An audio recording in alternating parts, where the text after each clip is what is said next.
It's Gemer! Woohoo! Long time no see, Gemer. What are you doing these days?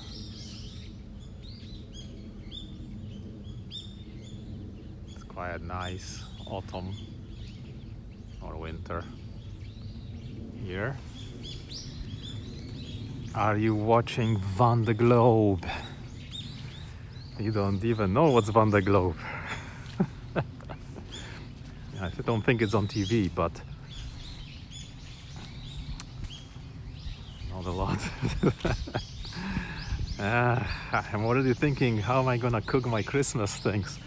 I need to make a list of ingredients, and my gosh, I need to spend hundreds of dollars for it. No, Van de Globe is most difficult sail race around the world. They call it the Mount Everest of the seas or oceans. It started just 4 days ago. It's one skipper, one boat, no assistance, non-stop race. 45,000 kilometers to be covered around the world.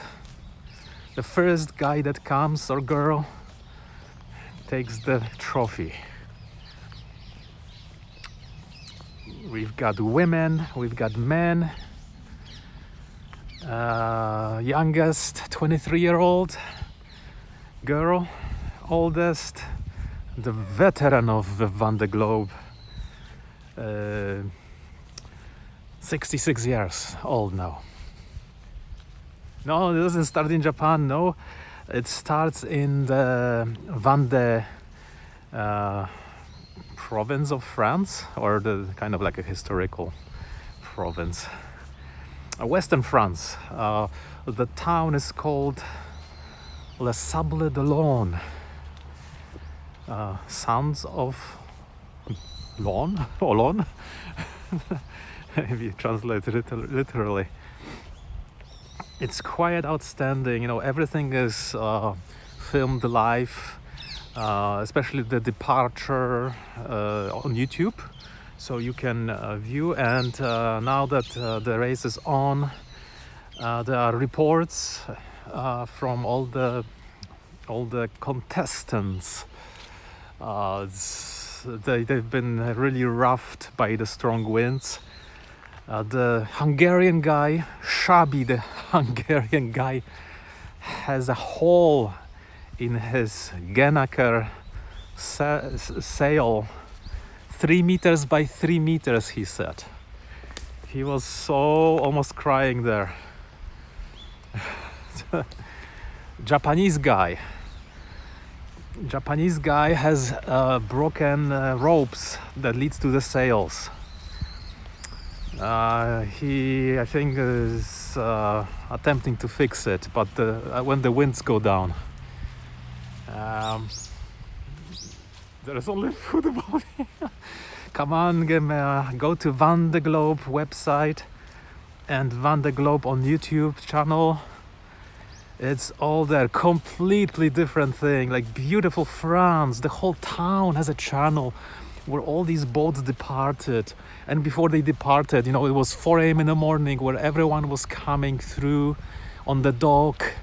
They were, you know, greeted there by the presidents, their families, you know, everybody was saying goodbye. People were crying, it was crazy.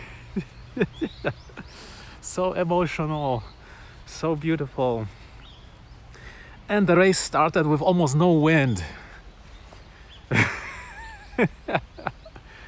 It's really intense. One guy has a leak in his boat now. Oh, I have to mention that these are high performance sailboats for long races, modified for one person. And one boat is about $6 to $8 million. Extremely expensive. So they've departed now, and they will arrive next year. I think around springtime. Usually the record is, I think, 76 days. But they are aiming at 80 to 100 days. Everything is meticulously loaded. Huge duffel bags of food numbered from which week to which week you are eating that stuff. There are sails also stored in the boat in case you need to change them. The kitchen is only 40 centimeters big. There's no refrigeration. There's no air conditioning. When it rains, it's so depressing. That's incredible. Water is sloshing, 4-meter waves coming and going. Incredible. There is a Chinese guy. I think he's the first time the China joined the Vendée Globe. And he doesn't have a hand. He's missing a hand due to a firecracker accident. And to make it worse, I think yesterday, and to make it even more dramatic, another sailor, I think one of the French ones, have twisted their ankle as well, and that guy is really in pain, even if he's getting the anti-inflammatory drugs. You would, Gemma, how long could you stand on a boat? The boat is only 18 meters long. Do you think you could stand there a week or 2 weeks? I would get cabin fever just in 2 days, I think. But I would go if someone would pay me, you know, that $15 million to participate. I like the old guy, the 66-year-old Jean Le Cam. He's been in those races, I think, 6 times. So right now it's the 10th edition of Vendée Globe. So he's been doing that since long time. I remember him from a long time ago. He was so young. Now he's like a grandpa, but he's got like a really cool black, almost like afro haircut.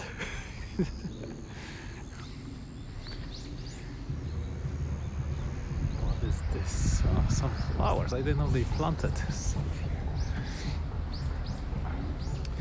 And you know, Japanese guy, when he departed, he was dressed in traditional Japanese clothes, hakama. These kind of clothes are worn by archers in the 7th century. And he also had a wooden stick as a sword, like Japanese sword, I think for Aikido practice. Wow, this flower bed looks beautiful. Who picks you out of the water when you go nuts? Nobody. There's no assistance. No assistance, Gemma. It's like if you fall, you drown and you never come back from that. That's why like all these people were crying at the port. It's hilarious. I don't know how the French girl is taking it. She's only 23 and she has never done it. I mean, she has been practicing, right? But my gosh. She's somewhere in the middle now. She was in the lead on the first or second day. Close to the lead, I think. Violette d'Orange, I think her name is. Yeah. I remember, I mean, I think the 8th edition, one French guy was munching on nuts, you know, like almonds, walnuts, that kind of stuff. Since there's no fridge, you have to bring a lot of, you know, energy with you. So nuts are pretty high in calories. So he was munching on that. And his tooth broke. Like it completely cracked. And he was in such pain he could not eat. He had to take some drugs. And he took glue and he started to glue his tooth back so that he can survive or something, because my gosh, they said, like, if something happens to you and you have some emergency and it's little, it might progress so quickly, like you will die or something, from some septic shock or infection. They have some connection, with the doctor through the radio. I mean, it's internet right now, and I'm sure that the doctor just says, keep it dry and warm. Good luck. There's no warm, there's no dry. It's that wet, like water is everywhere.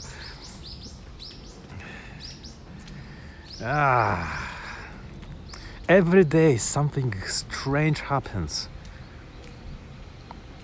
The guy who has these holes, he's heading for an island to be shielded from the winds so that he can take the whole thing down and glue it together, I guess, or sew it together. Who knows what you do in those trainings, for emergencies like that. And these boats, they go pretty fast with strong wind, 70 kilometers per hour. It's really, like, they have to wear helmets inside just in case, you hit some wave. It's so jumpy. I can easily see all kind of horrors. Yeah. The Japanese guy actually has seasickness. He said he didn't look good. Like he was so shaken when his sail was down. He said, like, I'm a little bit sick from the shaking and stuff. But I think he recovered now. So I guess if you can be a sailor and still be seasick. Skipper or something. Other people, English, yeah, some of them are just playing radio and ripping through, nothing's broken. Others, you can see it on their face, like lack of sleep, fatigue. They are like worried automatically. Oh, and by the way, when do you sleep, right? Those boats are loud. They shake on those waves. You sleep 20 minutes, then you sail it for an hour and a half maybe, and then you sleep again 20 minutes. And while you sleep in 20 minutes, you put it on autopilot. It's terrible way. I mean, And lots of people, when they sleep or it's dark, there's one guy who was in the lead a few editions back. He was like going to get the first place, and he collided with a ship. And I remember there was another woman from Australia. That was also a few editions back. Her whole must have has gotten broken completely. It's 29 meters up from the body of the boat.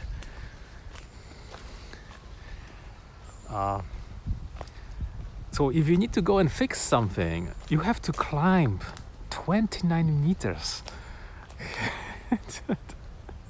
You cannot be scared of heights. My God, I'll be already like 4 meters up high. Oh my God. Yeah. There's one guy, actually, he got damaged for his mechanism of hooks in the sail because the weather was rough yesterday, and he could not either pull the sail down or put it up. So he was like, he needed to climb that mast. And when the wind was not as crazy, maybe low, and he had to like take it down and see what's broken. Oh, I don't know how you repair that stuff.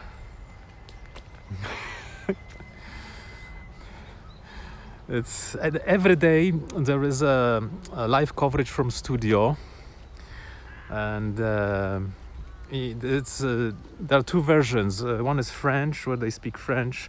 One is English, where they speak English. And if they are lucky and they get connection, they talk live through the phone or through the internet with the skippers if they have time. Absolutely incredible.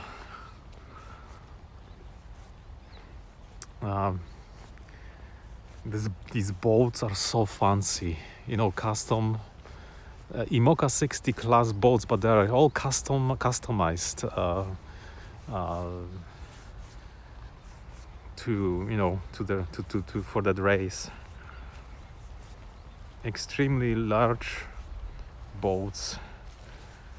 Some are newer, some are older.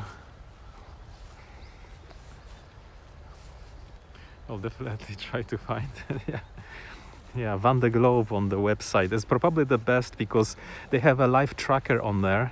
You can see where the boats are, and the ranking is there on the tracker as well. And they also have news media, so articles are coming out there, and videos are linked there to YouTube, and maybe sometimes photos are taken. It's somebody is like taking photo of a wet bird. That was, I think, the English skipper Samantha Davies. She said, "There's a passenger on my boat. This little cold bird." It was sitting there up and on one of the boat parts. Others are just enjoying, you know, sunrises, sunsets, night.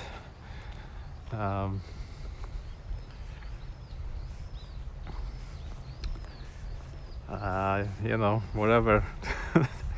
Some don't have good connection. I think it's Starlink now that they're using for communication. I wonder what will happen tomorrow.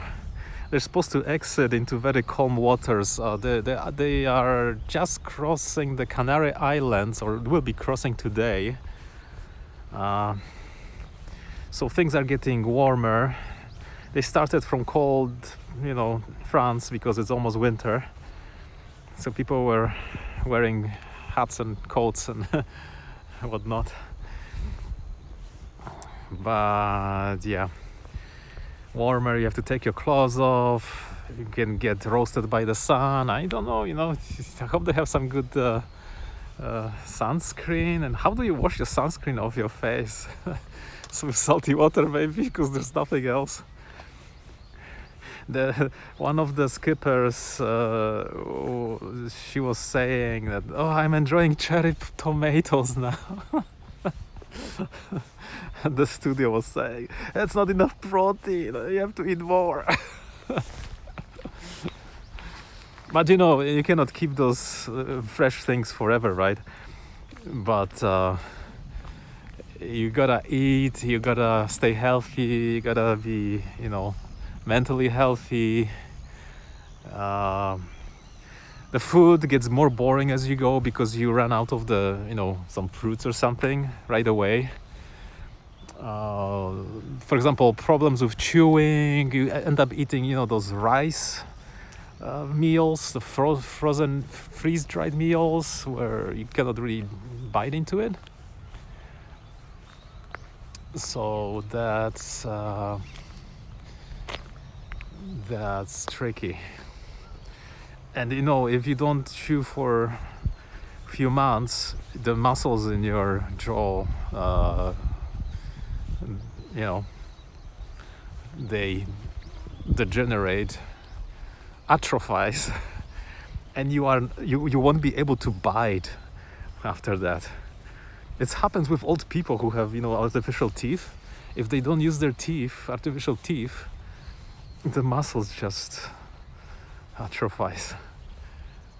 Skin complexions would be ruined. Yeah, some guys just don't shave anymore. because it's all salty. It'll get in your skin. Maybe you get infection. The women, the women are fine, I guess. Toilets are just buckets, plastic buckets to save the weight. I think they take about half ton of food with them, plus the rest of the equipment is another half ton. So the lighter you are, the faster you go probably. At night is scary for sure. You don't see anything. It's just darkness and you. So when they are very close, like when they started together very close and the night came, I don't think they could go to sleep because they had to really watch out not to ram into each other.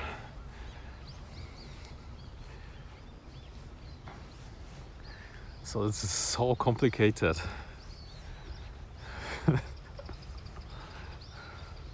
They have even like a store to buy souvenirs, mascots, clothes, hats. What a race. The moon. If they get the moon, can you imagine if it's choppy, huge waves at night and all you have is just navigation and you see nothing? And you're being thrown up and down. Oh, they showed some of these beds. They have them so they have to lock their heads so the heads do not turn as they are getting bumped on the water. Then the whole body is also locked in the bed so they don't move when the boat moves. I would not be able to sleep. I cannot even sleep on an airplane.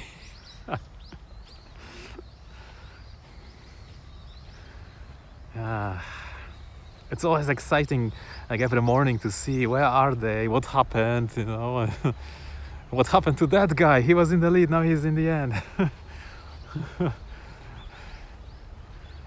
How is the favorite skippers are doing? How's that old guy, the Chinese guy, Japanese guy, the young girl? And actually it's pretty good because nobody has quit yet. Sometimes, they start in stormy weather and some unforeseen accidents happen. And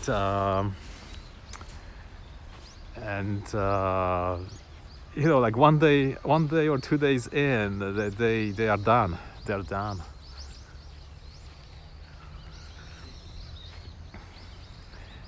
And they train 4 years for this. I mean, the editions run every 4 years. So this is outstanding, Autumn colors. If something fails on the ocean, you just cry. There's nothing there. I remember one guy was ripping through the night, and he hit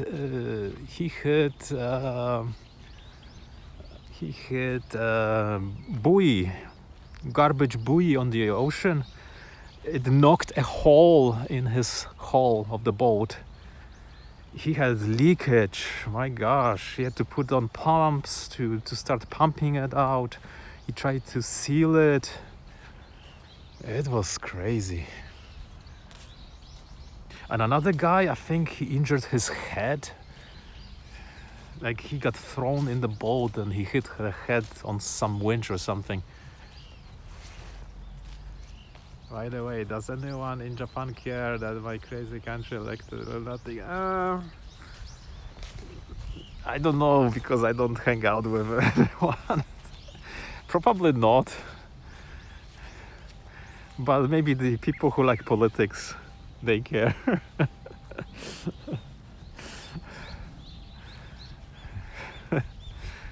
I saw did they already transfer the power? I saw Trump with President Biden sitting there.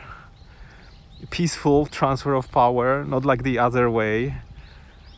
I was expecting Trump to say, sorry. Because last time it was crazy.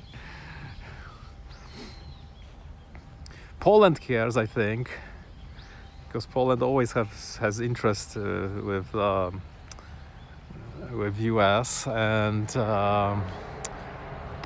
Canada cares because we have the free trade agreement, NAFTA or something, North Atlantic Free Trade Agreement. That's. And now the guy in charge of the immigration, your guy, he's causing all these refugees fleeing to Canada. Canada was told, like, yeah, watch out, they're coming. But we have no place to put them. Like, seriously, after that Ukrainian-Russian war, it's been like everything got stretched to so much. We had to limit international students. We had to limit everything, every immigration kinds, and scale it down because there was just no place. Like, there's no like, there's a housing shortage, so like normal people have nowhere to live. It's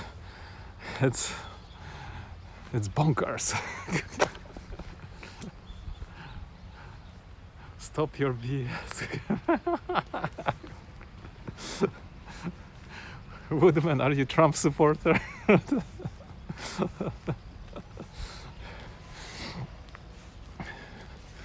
Send the refugees the other way. The illegal ones. We don't want them in Canada.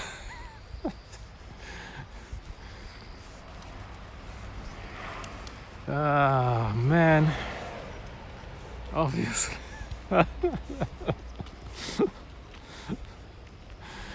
Yeah. Well, we'll see what happens. Most people do never want to go to Canada, but Canada it's just, the population is growing, but they're not designing it for growth. Everything is squeezed to the max now. The COVID made it worse. And to make it even worse now, the ports are striking. The seaports, or were striking last time I checked. And proud of it, crybabies, Democrats. We'll see what happens.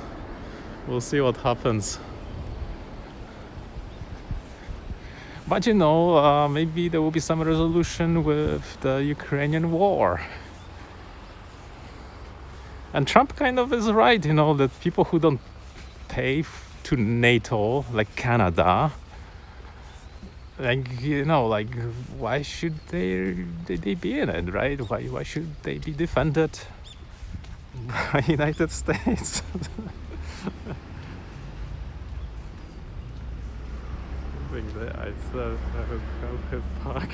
Oh my God. Don't come for the winter. It's the worst.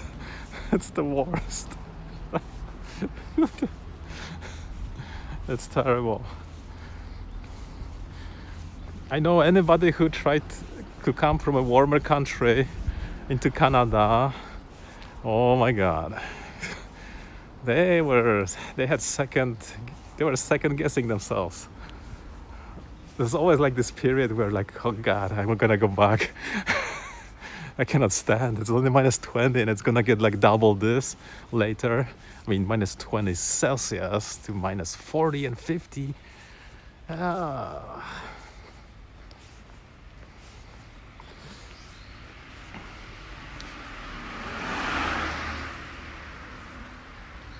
He said housing is too... Yeah. Like housing in Japan now is so affordable. You can come to the largest city, metropolitan, city like Osaka or Tokyo, and you can like live here. It's so awesome. Canada, it's probably in Canada you have to pay double or more, and it's even more like smaller apartments. Complete flip, you know. Japan used to be like this, like in the 90s or 80s, and now you cannot live in Canada. Like Canadians cannot live in Canada. I don't know where they're gonna want to go, right? I would love to live there. Canada, you know, beautiful parks, beautiful cities. Vancouver is awesome. Toronto, amazing. But it's impossible. My gosh, what kind of millionaire you would have to be to live there? Every time I look like at the normal rent, it's like double of Japanese rent. It's incredible. So inconvenient.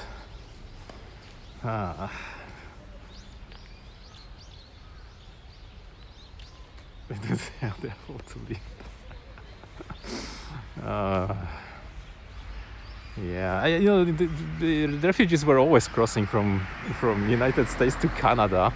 They choose some weird places on the water where they drown, or they go somewhere in Western Canada or something. They walk across without being noticed, but it's such a long way that they freeze to death. So that's terrifying. Very different places. USA is also, that's like the COVID that squeezed everything of us. Like we have nothing left for ourselves anymore, right? But then you have all these refugees from everywhere else coming. But there's like no place. It takes forever, you know, decades to have them educated and assimilated and stuff like that. Well, we'll see. We'll see. Anyway, guys, thanks for coming, and watch Vendée Globe race if you wish. And have a nice future Friday. Bye, guys.